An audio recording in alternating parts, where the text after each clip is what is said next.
Good morning, class. I want to take this opportunity to go over one of the assignments you have with Chapter 36, the Apply Brief Hypotheticals in MindTap.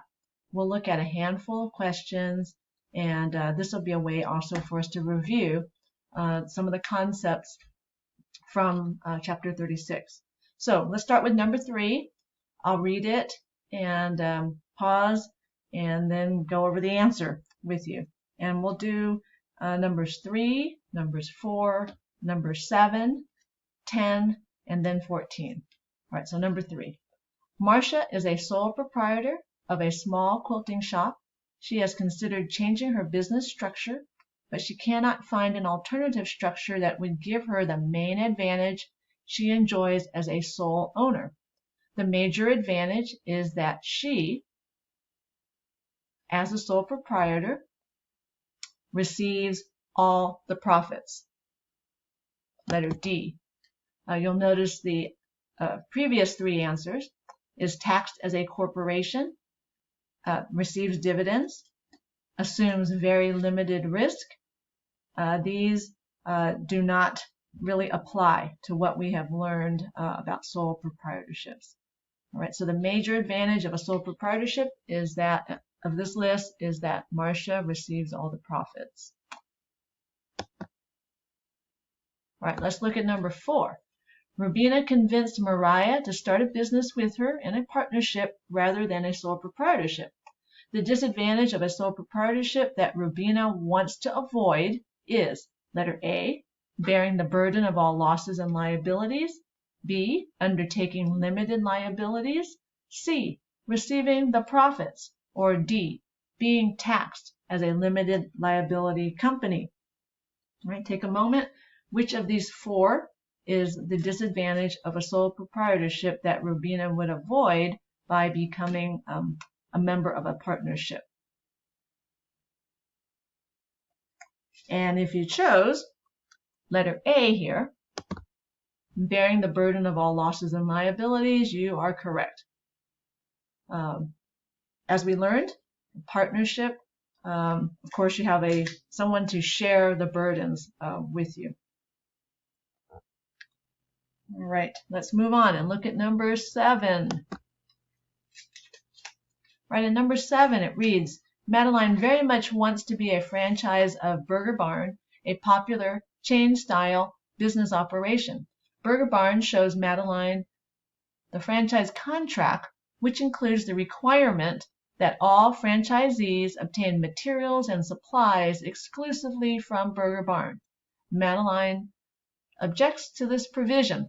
This contract term is A, unenforceable because it violates antitrust laws, B, enforceable because franchisees cannot negotiate contract terms with franchisors, C, enforceable because franchisors are permitted to require franchisees to obtain materials and supplies only from them, and D, unenforceable because it violates the Federal Trade Commission's or FTC's franchise rule.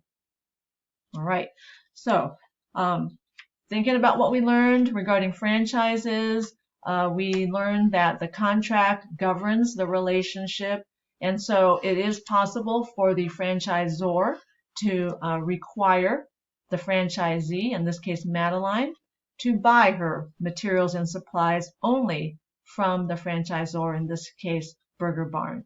So the correct answer here would be that the provision is enforceable because franchisors are permitted to require franchisees to obtain materials and supplies only from them. So it's letter C in this version of the question.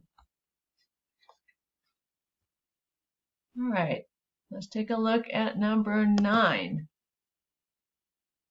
Whoops, did it change to number 9? There we go. All right, it reads, Orville and Perry are negotiating a franchise agreement. Perry, the potential franchisee, asks Orville for information about the franchise. In this case, Orville, letter A, is under no obligation to disclose information to Perry about the franchise.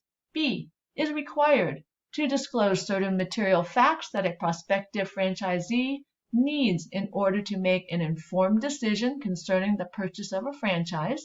C, is required to disclose specific facts related to the conduct of competitive franchises and the management of historical operations by the franchisor. Or D, must disclose all information about the franchise to Perry. All right, so taking a look at your choices here, what is the best answer? All right, your best answer would be the answer that gives you a little more detail. All right, it would be letter C here, is required to disclose specific facts as required under law, all right, related to the conduct of competitive franchises and any background kind of information, management of historical operations. All right, letter D might fit, but it is a little too broad compared to letter C. So letter C is a better answer. Right, number 10. Right, number 10 reads, Mark is negotiating a franchise agreement with Big Co. The parties are discussing payment terms. Generally, payment is structured in a franchise agreement as follows. A, the franchisee makes a single large payment to purchase the franchise and no subsequent payments. B, the franchisee receives a stated percentage of the annual or monthly sales or volume of business done by the franchisor. C, the franchisor pays the franchisee for the use of the franchisee's physical facilities with periodic payments based on sales. And D, the franchisor receives a stated percentage of the annual or monthly sales or volume of business done by the franchisee. All right, so of the four, what is the correct description of this financial relationship between the franchisor and the franchisee? And if you choose here, letter C, you are correct. Oh wait, is it C? I think I gave you the wrong letter. It should be letter D, sorry. That is the correct letter. Letter C makes no sense. So sorry about that. All right, so letter D. The franchisor receives a stated percentage of the annual or sales or volume of sales done by the franchisee. Okay, so yes, it is letter D. All right. We'll look lastly now at number 14. All right. Floors R Us is a franchisor, cancels its franchise agreement with Bernardo, the franchisee, without any notice. All right, Floor's action, how will it be characterized? All right, is it letter A? Is it an act in the ordinary course of business? B, will allow Bernardo a right to reimbursement of his franchise fee? C, is it a likely wrongful termination? Or D, is a violation of federal law? All right, now, generally speaking, what did we learn about franchise agreements? Notice is required, at least a minimal kind of notice of 30 days. Sometimes it's longer than that, 60 or 90 days, all right? So here, without any notice, that would definitely most likely fall within a wrongful termination. And so your answer would be letter C. It's just not properly carried out, right? The cancellation.